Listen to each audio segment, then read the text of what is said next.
Welcome to this episode of Safe Home for struggling teens and their families finding their healing path. I am Joy, a teen recovering from substance use, suicidal ideation, depression, and anxiety. And I'm Joey's mom, Beth, and I am walking beside him as he works hard for his recovery while I work hard on my own personal growth and healing. We have created this podcast to transform the pain we've endured over the last several years into helping other troubled teens and their loved ones. We want to share what we've learned, what we've seen, what has worked, and what hasn't. We are not experts in anything except our own stories, and we encourage you to seek out professional help if you're struggling. We have a list of resources in the description. Please note that this episode contains some swear words, descriptions of drug use, and mentions of suicide attempts, and may not be appropriate for sensitive listeners or younger children. We want to make sure everyone knows that this podcast is not glorifying or endorsing illegal activity or substance use. This podcast is for educational, prevention, mitigation, and harm reduction purposes. Welcome to episode 4 of Safe Home. In this episode, we're going to be talking about nicotine. And we have a very special guest with us today, my wife, Jan. And she has been Joey's stepmom since Joey was about 5. So she's been we have this little triad, the 3 of us have been working together for a long time. And we're so grateful that Joey is back with us and doing so great and working on this podcast. Well, yeah, so happy to be here. You want to say hi, Jan? Hi, Jan. So the reason we brought Jan on this episode is because she has had experience with nicotine, and she's been very helpful for Joey getting off of it and helping him understand this particular addiction. So to start, why don't we start with Jan, because y'all haven't heard Jan talk yet. Jan, if you just want to tell us, how you use nicotine when you were younger and when you stopped and what kind of cigarettes you used and that kind of thing. Okay. Actually, I started smoking. I was about 16, just about shortly after I got my driver's license. One of my rules in the car was there's no smoking in my car. And so all of my friends were experimenting with cigarettes, and they kind of would give me a hard time about not letting them smoke in the car. So I would tell them, I'll pull into the parking lot if you guys want to smoke. And they kind of laughed at me. And one time we were driving along, and there was 2 of them in the back seat. And I could hear them giggling, and all of a sudden this white cloud filled my entire car. And so I looked in the mirror, and they were playing a game that they called Puff. So they would take a puff off the cigarette, but not inhale it, and blow it at each other until they filled the car with smoke. Oh. And I just remember, like, what are you doing? And they would giggle. So I pulled over, and I was like, you guys don't even know how to smoke. And so obviously I had to show them how to smoke, even though I really didn't know myself how to smoke. And big deep inhale, and I thought I was going to die. But I can remember a couple days later, my best friend and I in the back going, I had 3 cigarettes today, and the other one going, yeah, I had 4 today. Jeez. And thinking that was a real big deal because we were not the kind that would break rules. Yeah. And so it kind of started there. And when I went into the Air Force at 17 years old, about a year and a half later, maybe a year later, that was the one break we got in basic training, was to smoke the cigarettes. They would say, take a break. You want to smoke? You can go downstairs. If not, you had to stay up in the barracks. And so everybody that did smoke ran down, and people that didn't started. So you had a lot of smokers in the military. That was your reprieve. Jeez. I had the hardest time quitting. And that's the one thing that I kind of, understand that addiction is that part right there. Yeah. That's where you've been so useful, huh, Joy? Oh, yeah. Just how she says that it literally is the hardest drug, and I can totally understand to get off. Like, it's literally one of the hardest drugs, it feels like, for me especially, because all the other drugs seemed easy, but the nicotine was literally what was killing me, and what was making me have the sweats and these pretty bad withdrawals, which I've never experienced before. And that's the first time. It's like, whoa, nicotine, the one that's illegal, the one that everyone uses, is doing that. It's crazy. And it shows. It shows. Now, Jan, you don't have to spill your guts here, but just to let the audience know that you have used other drugs and have things to compare it to. Exactly. After I got out of the Air Force, I kind of got in a situation where I was doing speed, meth, and we used to snort it. And the first time I tried it, I knew I was hooked on that. And I did that for probably about 3 or 4 years, but I did it real heavy. And I would stay up 2, 3, 4 days in a row and think there was nothing wrong with me because I kept a job. But when I set my mind to quit, the last day I actually used in the parking lot, walked into an A meeting and said, I'm here to quit. And that was it. I didn't look back. Thing was I thought that was the only meeting in the desert. So I only went once a week for the first month. But mind over matter, I was able to quit that. The cigarettes was much harder than that. Yeah. And look at now, every storefront has a vape or has like something nicotine Everywhere. Like, you can't get away from it. You can't get away from it. When I was your age, they had giant billboards with Marble Man looking all, rugged and handsome. And then for the ladies, they had Virginia Slims ads and all the, good housekeeping. They had, encouraging women to smoke to keep their weight down. And then they had these cartoon camels, which were appealing to kids. So all of that, people fought and got all of that taken away. So you don't see cigarette ads anymore. And cigarette smoking went way down. Well, then here comes vaping, and now there's vape stores everywhere and billboards everywhere. And delivery, they'll deliver it to your house. It's just everywhere. And they do have those anti-vaping ads, which are good. I mean, everyone that like vapes hates those ads because they're so cheesy, but they do get a good point across that they are telling the facts that there is metals and stuff that are in those vapes and stuff that can get in your lungs, that can easily destroy your lungs and stuff like that. So yeah.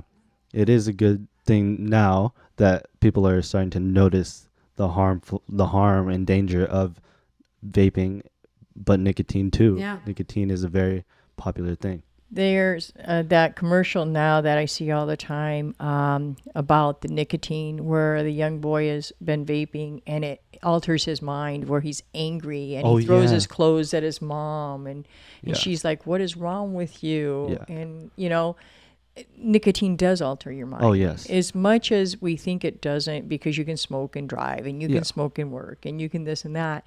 But if you've noticed, as they've cut back on the amount of smoking in public places, you used to smoke in a bar. You used to smoke at a restaurant. Yeah. You used to smoke in an airplane. Just all those different places. And as they've cut back, people have been angry about it at first. We took away all their rights, according to them. Yeah. But we're actually trying to save their lives. Yes. And the workers. I used to play piano in bars and restaurants.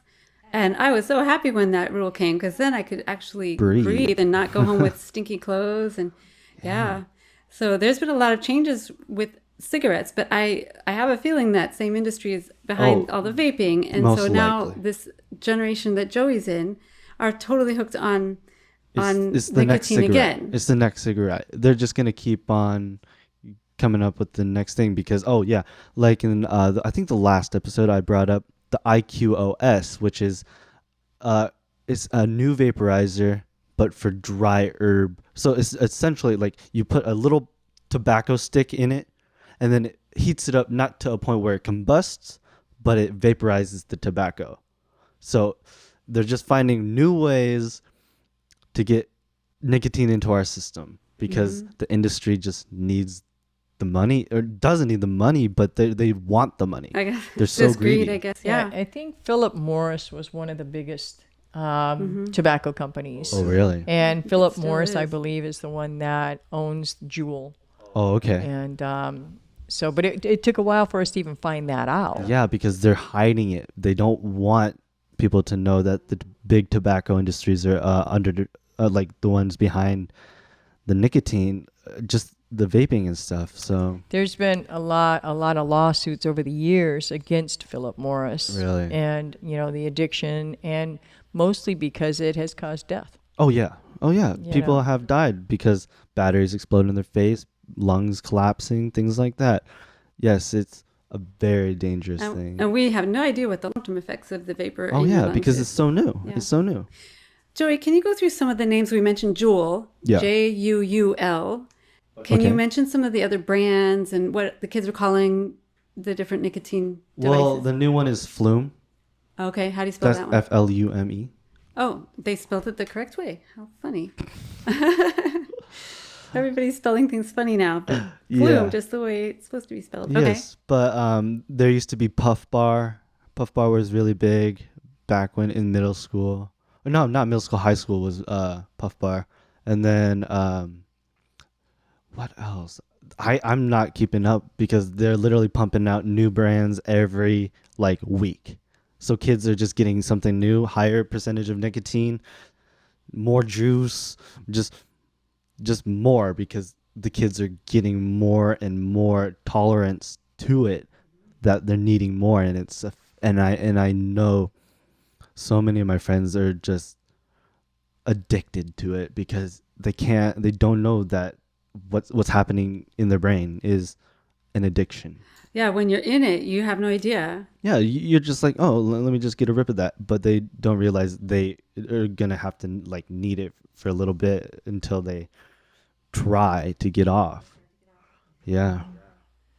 I think one of the big differences between when I smoked cigarettes and the vaping today is you could smell cigarettes on me. Oh yeah. Yeah. You could see the cloud of smoke. Yeah. You could smell, anything on my clothes, in my car. It's so discreet now. The ashes in the ashtray, Yeah. and cigarette butts everywhere. Whereas today, the vape pens, they look like a USB port. Yeah. They charge in your computer, and Yeah. and they're small enough. They looks like the size of change. Yeah, and you don't even have to hold it like you don't hold it like this. You Right, can like a you can cigarette. hold it in your palm, Right. so you can hide it. So that's another thing. It's discreet. It's getting more discreet. So kids are accessible to use it in school. Like it. If you think about it really hard, or not even that hard, the industry is going for kids, because why would they Definitely. make it the flavors, the discreetness? Why is there's no need for that? Are they just silver or black, or do they make it look cooler nowadays? Oh well, yeah, nowadays you can have any sort of color, any sort of like chrome. You could have titanium, you could have like that titanium that's blue.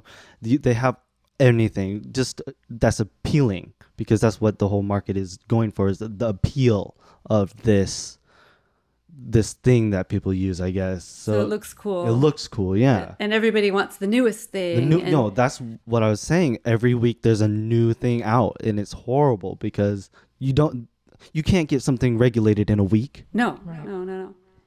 Like, think about that. Yeah, it's You can't- constantly changing. They're constantly moving the goalposts. Yes.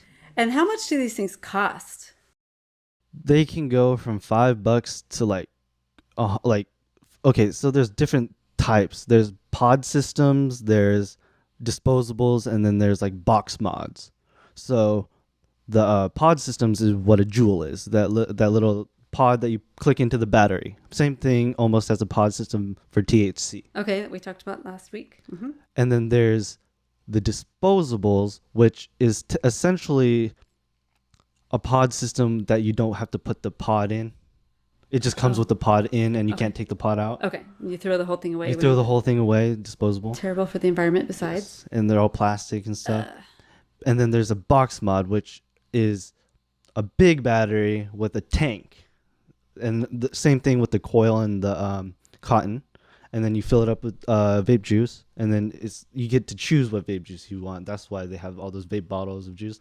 Vape juice goes for like $10 to $45. Okay, so you buy the pen for $5 to $25. No, 5 to like okay, so disposables can go from like 5 to like 25. Pod systems 15 usually till maybe like 45, and then you have the box mods, which are can go for pretty cheap, but are usually hundreds of dollars. Whoa. Yeah. And then you have to buy the actual juice for the box mods, which contains the nicotine. Yes. And that you go through. Yes. And how much, Jan, when you were a kid, how much was a pack of cigarettes? Oh, not when I was a kid. You don't want to go that far back. But when I do remember my stepfather, when he quit smoking, he used to tell us, when it hits $1 a pack, I'm going to quit. And I used to laugh and say, it's never going to be $1 a pack. Oh my gosh. And so he did quit at $1 a pack. But wow. I think it was probably about 79 cents a pack or 80 cents when I started. Whoa. And when I quit, I went to generic cigarettes so that I could get them for cheaper, but they were stronger, and I could feel it in my chest, actually, when I quit smoking. And those were I would say about $2.80 a pack. And now they're that was generic. And Joey, how much are cigarettes now? like $10 For Yes. one little pack? one pack of Wow. 75s. It used to be like a carton was that much. Yeah. And you've smoked cigarettes too. Oh yeah. You yeah. were telling us last week you like to burn things and Smoke. That I don't know. It's just a fascination that I had a long time ago. But yeah, you the like struggle of that crackle. no, it's not that. It's just like it's like the aesthetic. I feel okay, like the aesthetic. that's what I was drawn to when I was a kid. But then obviously there's a drug in it when you get to the drug, and then Are there a lot of kids smoking cigarettes still, or are they almost all vaping? the edgy ones. And ones, the risk takers, the like risk you. takers. That's the quote unquote cool kids or like stuff like that, or smoking cigarettes, but also the preppy kids, I would say. I don't like to put labels on anyone, but just the cliques in school, like only certain kids would be smoking cigarettes and then certain kids would be vaping, but then usually they both do both. But you wouldn't smoke cigarettes at school though, because of the oh smell. no, unless you're really ballsy. Like You'd probably get in trouble though. Maybe. But so you'd smoke them outside or at someone's house that didn't care if you were smoking and all that kind of stuff. All right. What is it about nicotine that draws you in? Why do people like to use it, at least at the beginning? Well, if you're first starting, you don't know the feeling. So the reason you would be starting is peer pressure, or you are curious. You just, or you have someone in your family that does it that is just is laying around and and you just assume it's like a normal thing. But once you get into it, once you have your first hit of a cigarette, then that's when things go downhill, essentially, is when you understand what it does to your brain. Yeah. And that it's mind altering. Yeah. And then it feels like you have to have it or you can't function, right? You get jittery and That's you can explain that. Yeah, it kind of comes along later. I do know that when I started, first thing it tasted terrible. Yeah. Once you get past that taste, then what happens is it kind of gives you a little tingly. Yeah. And so when you don't do drugs, you kind of don't have anything to relate it to, but it is kind of like a little buzz. Yeah. And so you kind of get a little tingly, and then the more you do smoke and the more often, the quicker that goes away. But you're already addicted. Yeah. You're already hooked and you don't know it. Yeah. Is it possible to smoke without getting addicted? There are a couple of people I've talked to that said, I only have a cigarette if I go out for a drink. I never ever smoke. Yeah, I mean, I guess there are people out there that don't have that addictive gene, and they're lucky. They're they don't know what it's like, I guess, to have a substance take control of your life and ruin it, essentially, and throw it down the gutter, you know? So we talked a little bit earlier about the moods, it kind of makes you angry. What other downsides are there to nicotine? Or is that the main one? It just kind of makes you moody, and it obviously affects your health. Like your lungs are gonna never be the same after smoking. Your brain, it probably affects the development of the brain. Yeah, for kids, for sure. Yeah. The frontal lobe will be stopped, or paused. Yeah. Because from research, it is said that your brain is malleable and it is possible to regrow if you're still at a young age and you stop.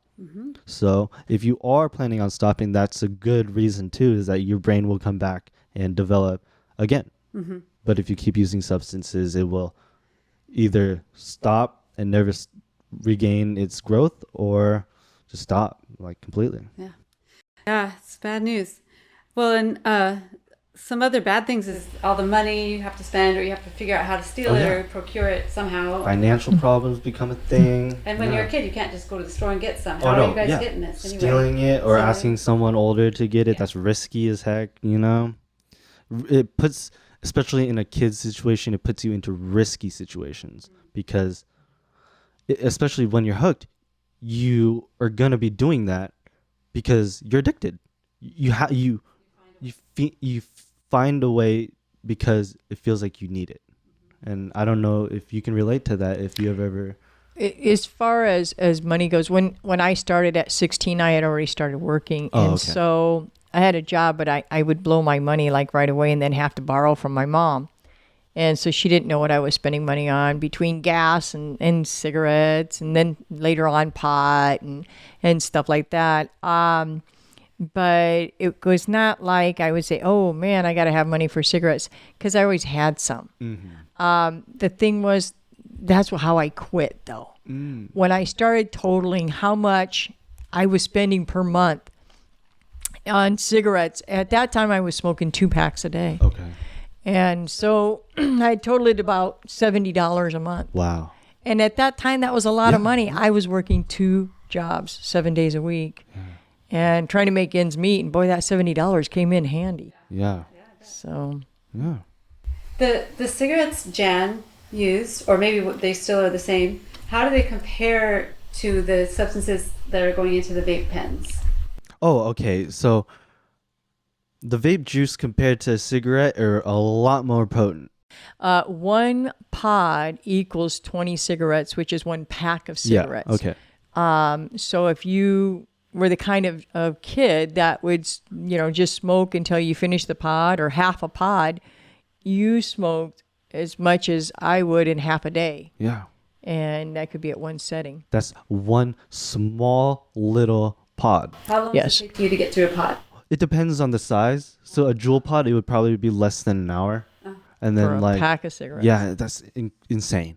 And then the 3.5s, which in a Novo. Okay, a Novo, that's a big name. A Novo is just a pod system that everyone uses, and Nords, all by Smock.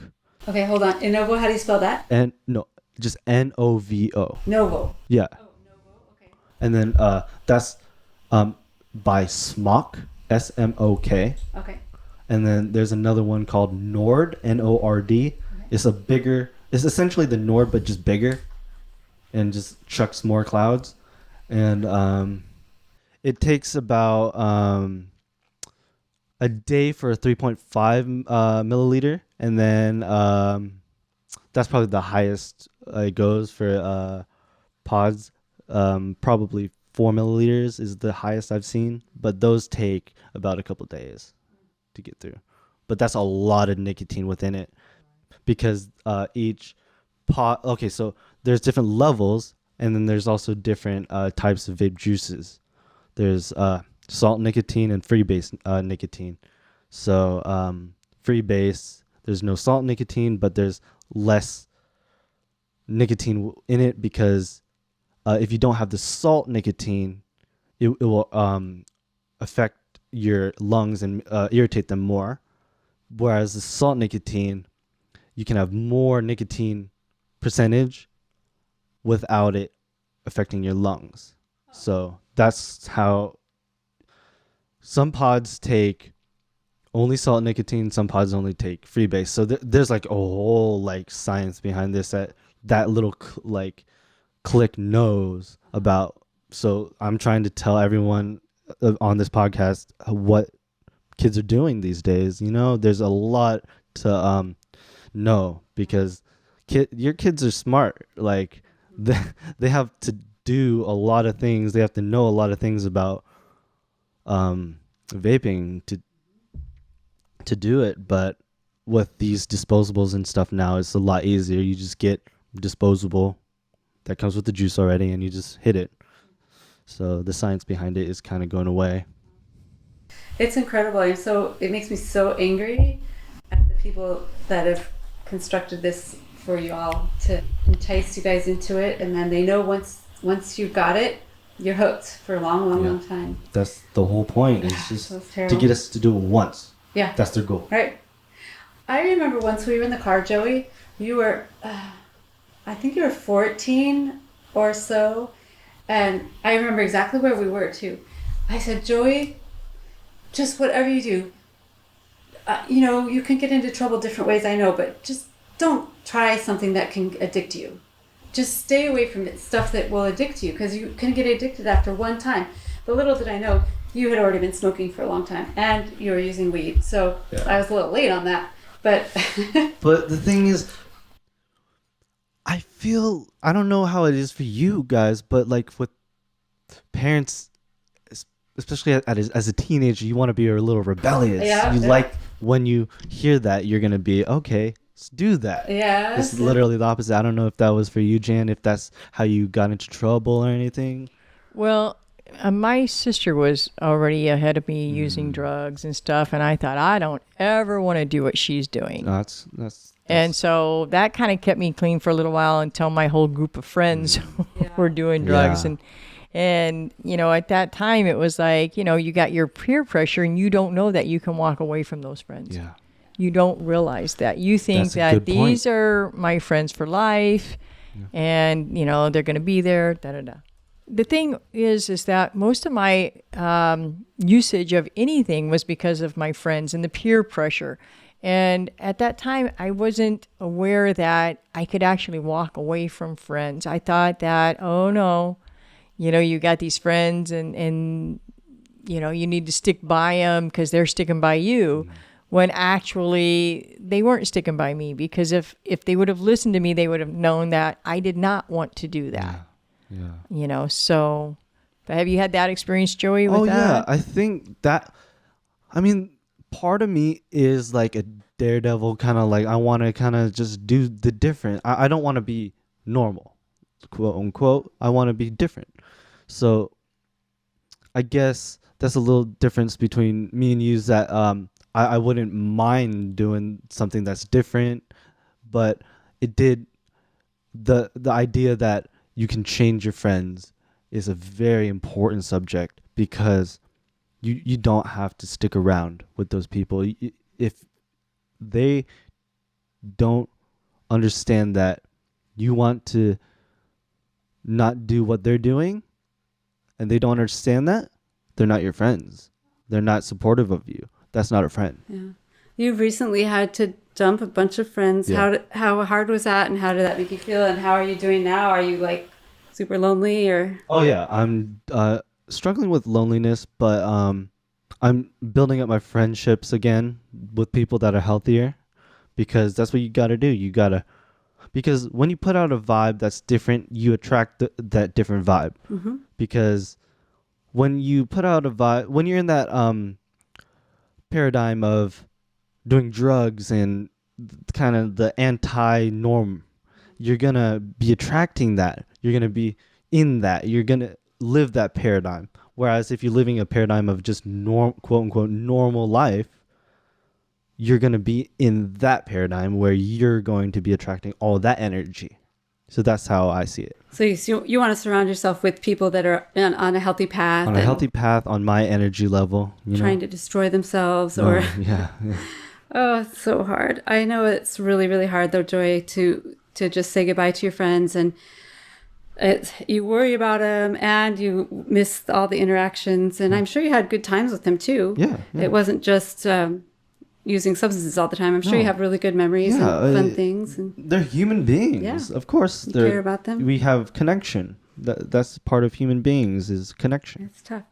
So tell us how you're getting off of nicotine. How did you have to set up your mind or your situation? Well, I would say it was a subconscious thought that I want to stop. It may not have been strong at first, but it was something that was in the back of my head. So it has to be in the back of your head, I feel like, because if it's not, you're not gonna have the idea that you want to stop. Mm-hmm. So that was the first thing I kind of noticed, was that I wanna stop, but it wasn't that powerful. But when I realized how much it was affecting my life, that was brought more to the forefront of my mind that I need to stop. And then finally I just came to a realization that it's not doing me any good. Mm-hmm. And I just need to stop. It was hard. It's still hard to this very second. It's hard. Yeah. But right now I'm using Nicorette, so to just keep those cravings down. That's harm reduction. It's still nicotine, but it's not. You're not inhaling something. Yeah. You're just putting something into your mouth. Yeah. And then getting a throat hit. So we ended up getting him Nicorette because, and I think you have to be over 18 to buy it. Yes. And you're supposed to be over 18 to use it. But if it's between vaping and gum, I'd much rather you chew gum. Yeah. And you've been using just very little of it. Yeah, just like 1 or 2 a day, it feels like. Yeah. And so I think you'll be off of that really, Yeah, and I was talking to Jan, actually, that it's making me nauseous. It's like, so I think I'm just going to split them in half now, because my tolerance is getting so low of nicotine that it feels like it's time to cut off the gum now. Yeah. It feels like. So when you get to the place where you would have normally wanted some nicotine, you get, I don't know, edgy or antsy or whatever, what do you use instead besides the gum? Once you get off of the gum, what's your coping mechanism? I don't know, because it feels like it's happening so fast that I still have these cravings, but it's not like I'm going to act on them anymore. They're not that powerful. Mm-hmm. They get, it's a voice in your head, but it's not a loud voice anymore. That's good. So it used to be super, super loud. It used to be the front and center soloist of my mind. Totally. So now I'm just going with the voice, working with the voice, understanding what the voice is saying, but not acting on it. So yeah. And I remember, Jan, you use suckers. Oh yeah. Yeah. I quit probably about 5 times in a row. Mm-hmm. And the very last time that I quit, it was January 1st, 1992. Wow. And it was 7:00 at night, and everybody was razzing me because I said, I'm going to quit on January 1st. And they said, Jan, you're still smoking. And I said, January 1st is not over. Mm. And at 7:30 that night, I put my last cigarette out in the ashtray, and I said, that's it, I'm done. And they laughed at me. And I got to tell you, I never been through something so hard. First, I concentrated on the amount of money I was saving. Then it was like I tried chewing on straws. I tried inhaling straws, deep breaths. And sometimes with those really deep, inhales, you can kind of relive that nicotine hit, and kind of that would cure it for a little bit. And then I got 2 Charms blow pops. And, oh my God. They called me Kojak, and you probably don't even know who that is. He was a movie star. It was a movie, television series, and he was a inspector or a law enforcement cop or something. His name was Kojak, and he always had a sucker in his mouth everywhere he went. So every time he would respond to some crime scene, he had this sucker, and he would pull it out, and he would wave it at everybody and really think about, this is this. And so they used to call me that because I had them always in my mouth, and I would finish the sucker and it had gum inside, and I would chew that gum as hard as I could chew because I didn't have any Nicorette or any patches or pills or anything else. And they used to tell me, you just got to get through 2 weeks. 2 weeks. And I thought, nah, that isn't true because I've done 2 weeks before. And no, I'm sorry, everybody's different. I had made 6 weeks before and then went right back to smoking. But when I finally got to a couple of months, it was like, okay, I got this. Okay. I had put on 30 pounds. I had chewed all my blow pops and, made my way through there. I was eating anything. But, the one thing I realized when I quit smoking was I smoked cigarettes to start my meals and I smoked cigarettes to end my meals.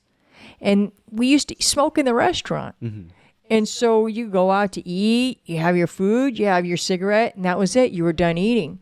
Well, when you took that cigarette away, that meal never stopped. Oh, it was the end. So you continued eating and snacking and grazing and trying to finish. That you satisfied that need of what that nicotine used to do. Oh, exactly. That makes sense. That makes a lot of sense.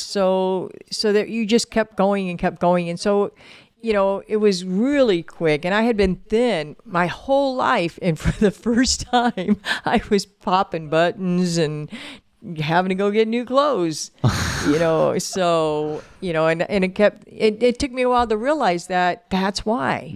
That was why. Yeah. I would wake up in the morning, and that's how I would get out of bed. It wasn't my cup of coffee. It was my cigarette. Yeah. That makes sense. I would lay in bed and smoke a cigarette before I went to sleep. Isn't that super dangerous? That's super dangerous. Yeah, you could. Well, you talk about it now, but burn yourself down, burn your whole house down. But I didn't think about it then. Yeah. It was the end of my day. Yeah. That's how I ended my day. Yeah. And so you had those habits, and those habits became so deeply ingrained, and you don't realize it. Yes. You just don't realize it. Okay, so Jan, my biggest question is, do you ever have cravings still to this day?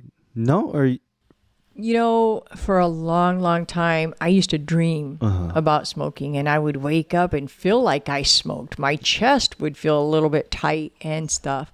And I would say that lasted a good between 5 and 10 years. wow. But it's been quite a long time. Yeah. It's been, 30 years now.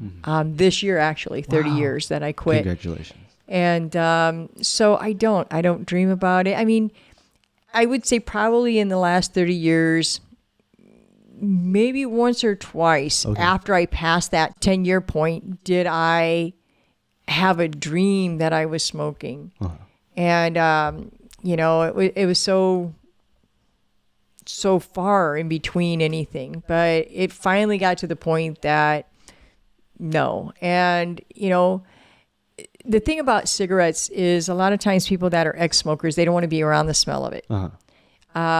If there's cigarette smoke around me, as long as it's not sitting in an ashtray where it's rolling up, I'm allergic to it. Oh, So okay. it actually burns my eyes. Wow, and you smoked.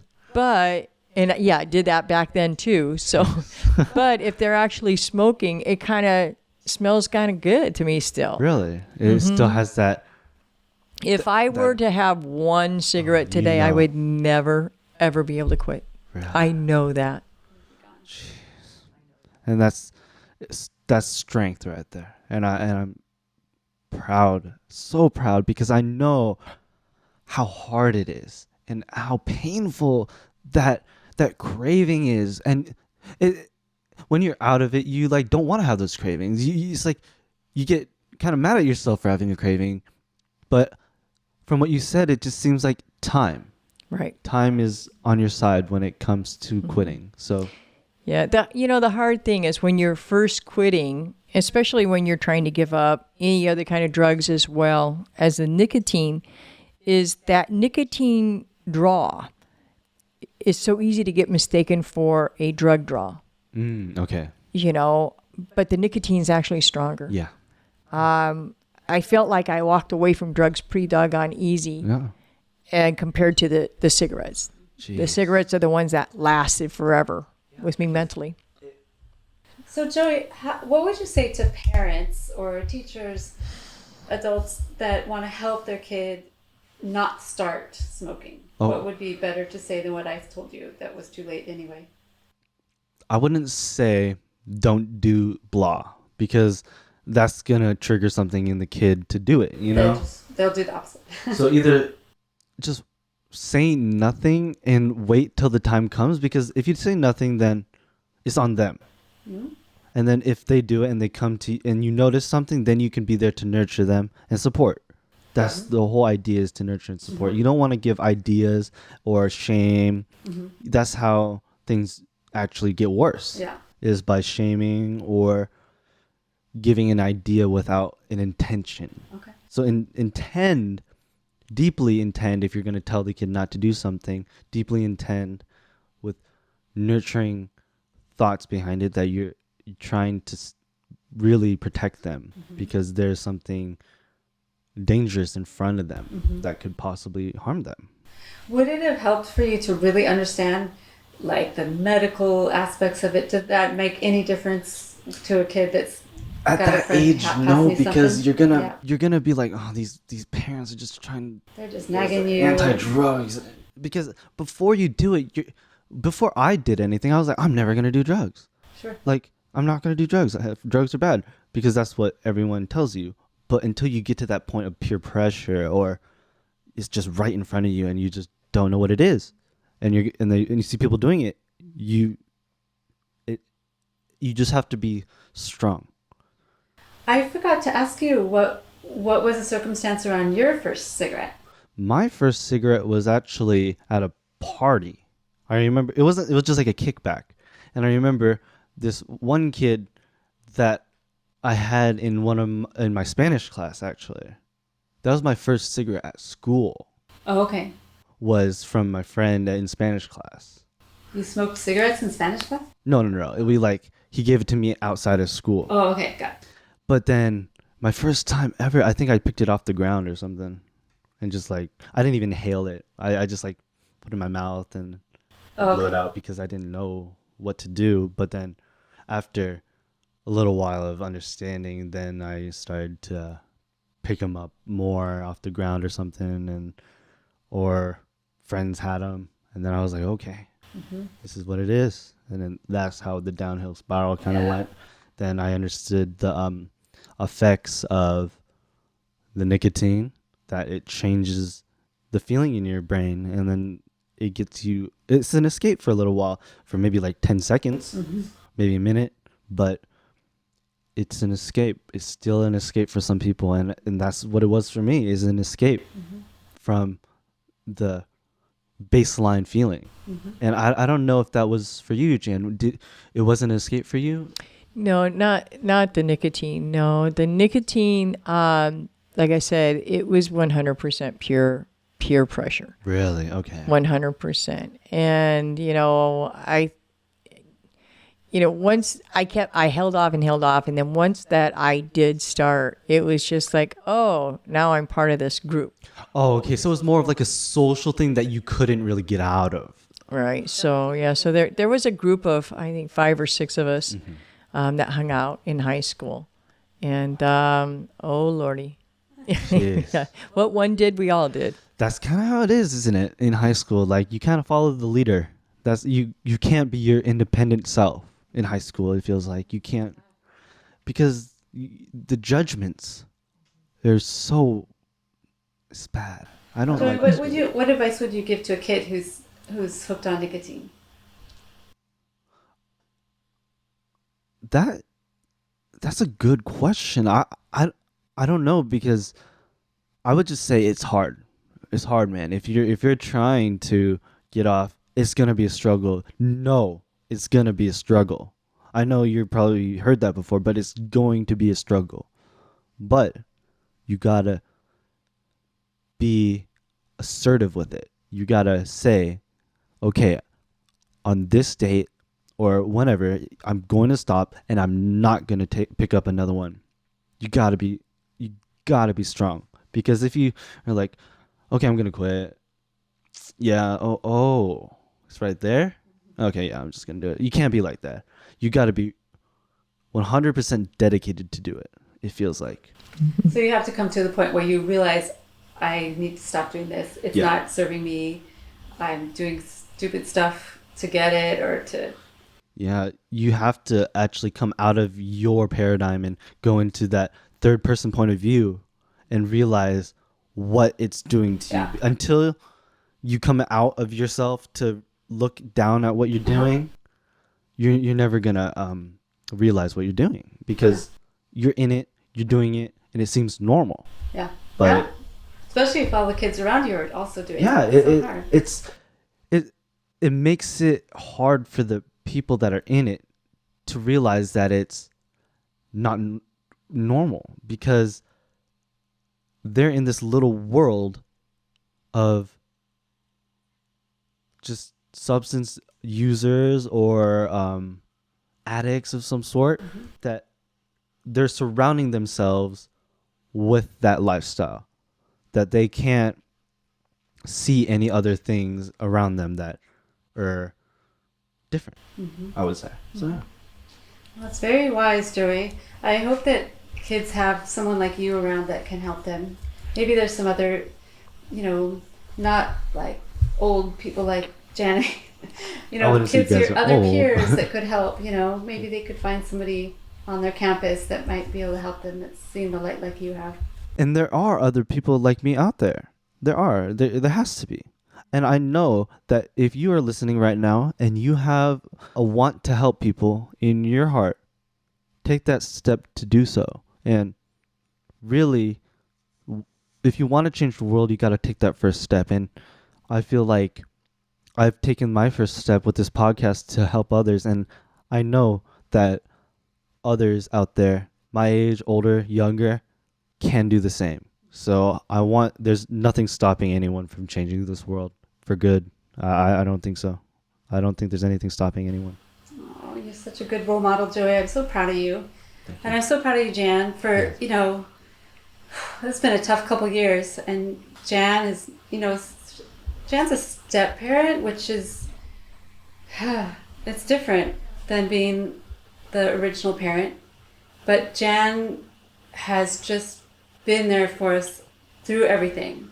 Supporting me as a parent, and I'm so grateful for you. And I'm just, you've helped me through the hardest times, because you understand what those hard times are like, and that I think that's what is needed, is people with the knowledge of an incident to support someone who's going through that or who's just gone through it, so they can understand that there is life after an incident.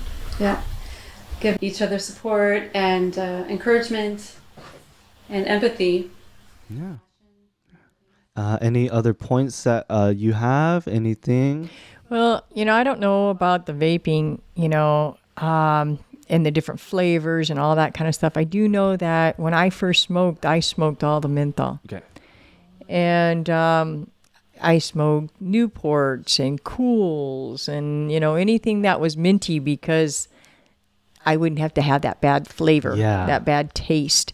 And the first time that I quit smoking, I think I hacked up a lung. And it was horrid. It was painful. And so when I went back to smoking, I just went to a Marlboro Light. Okay. And did not do the menthol. And so when I quit after that, I didn't have that coughing. I didn't have that hacking. And so I don't know what it's like with the vaping. I don't know what's going to come of that with the long term and that kind of stuff. If they're going to have those lung problems, or anything like that. And I know that, you can damage your lungs with the nicotine, and they will heal over time. Really? I actually didn't know that. And they can heal themselves. But if it gets too bad, then you can get your emphysema and all your other diseases off of that. So you want to try to preserve your lungs as quick as you can and get off of it and let them have a chance to heal. Yeah. Yeah, Joy, you sometimes have a pretty bad hack. Really? Yeah. I didn't notice Well, it. when you were vaping regularly, you'd cough all the time. Oh, really? Oh, Yeah. That's kind of like a... It's going down, though. Oh, really? Yeah. Okay. So I'm happy about that. But going to that point of menthol, they have menthol vapes. Right. So, because actually that's what the new law is, that they can't have flavored vapes. Right. It's only tobacco, menthol, and like mint or something like that. Oh, okay. Yeah. So, When does that go into effect? I don't know. It should... Yeah, they're pushing that. That's a big push right now in government. Was to... Cities, I think. Well, I think the federal government was looking into it. I remember something about that was big. That would help you? Because it's still going to be black market. Oh, yeah, they'll still find the flavors. Oh, Yeah. So the industry has started and it won't stop. Yeah. Until it becomes federally illegal, Schedule 1 drug, where it becomes hard to get. Yeah. It's hard to put the genie back in the bottle. Yes. Right. The tobacco industry, when going into this vape industry, opened Pandora's box for the worse. Yeah, the thing is the Philip Morris companies, all those companies out there, they have the money, they have the lobbying, and so they are up there on Capitol Hill, and they are the ones that are fighting to keep it, even though they're like, okay, well, we'll give up this. Well, are they really? Is it only in our country? Are they still doing flavors in other countries? That's true. This is worldwide. It's not just here in the United States. Yeah, we got to think about that. So, it would be great if we could shut them all the way down, but they are very big money. Very They're powerful. big money. They're very powerful. But you've come a long way, Joey, in a short time. And Thank you. My God, Thank you. just, thank God you listened to me. And I was going to say, without your support, I don't think I would have been at this point. It's such a pleasure and honor to be your son. Like, I am so happy that because if my circumstances weren't this, I don't know if I would have been able to stop, because I'm just so happy that I've had these things fall into place so perfect that things are getting better for my life and I'm healthier. So thank you both. Thank you so much. Yeah, Joey, you're definitely not a stepson. You're my son. Yes. So, and proud of you. Every step you've taken, I'm proud of you. Yeah. So. Thank you. Yeah, thank you. Well, we'll close up this love fest over here and let you know that we'll put some resources in the episode notes of some organizations that are helping fight the vaping industry and things like that, and things that will help kids quit if they're ready to quit, or grown-ups to quit. And next week, our substance that we'll be talking about is going to be psychedelics, which is actually a huge class of different substances. And Joey has become quite an expert on psychedelics. Yeah. So that'll be a really, really interesting one. And so we just want to thank you for listening. Please share this episode, share our podcast with anyone you think would be helped by it. Kids, parents, teachers, medical professionals, therapists, and also if you could rate us in Apple Podcasts, that really helps us get the word out to other people. So yeah, thank you all, and please be safe.